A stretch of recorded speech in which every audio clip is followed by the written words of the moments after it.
Left-hand path is going to be seen as more of a philosophy, an internal discipline, right. One in which you see yourself as trusting yourself, evolving, the person who becomes more, in essence, putting kind of God in quotes, a person becomes more godlike in their development of themselves, rather than the right-hand path, which seeks to look to a God outside of yourself and worship it.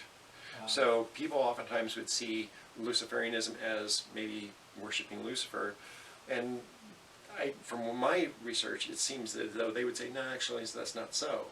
The Luciferian archetype is one of an example of achieving enlightenment, right, versus as opposed to an exterior entity to which you're going to give your allegiance and you're going to let them control you.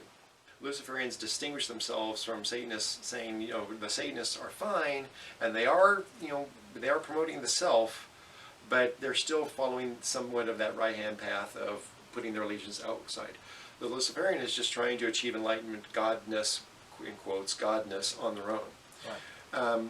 But one of the challenges they may face is that some of the symbols that they use are still borrowed from Christianity. That's one of the challenges they may face if they want to be more mainstream and not just a small niche group.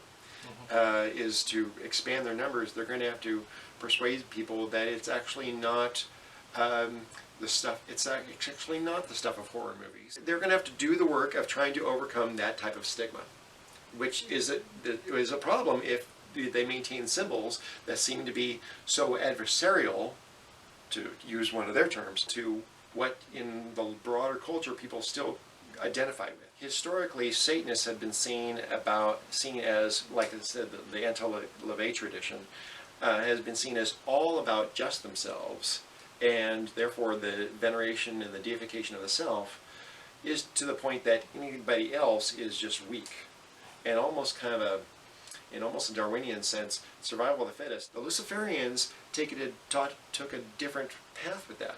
Their view is that the left-hand path actually incorporates the well-being of your surroundings. They do want to engage in benevolent activities. They do want to engage in society benefiting activities, because ultimately it can't help but radiate back and to the deification of the self as well.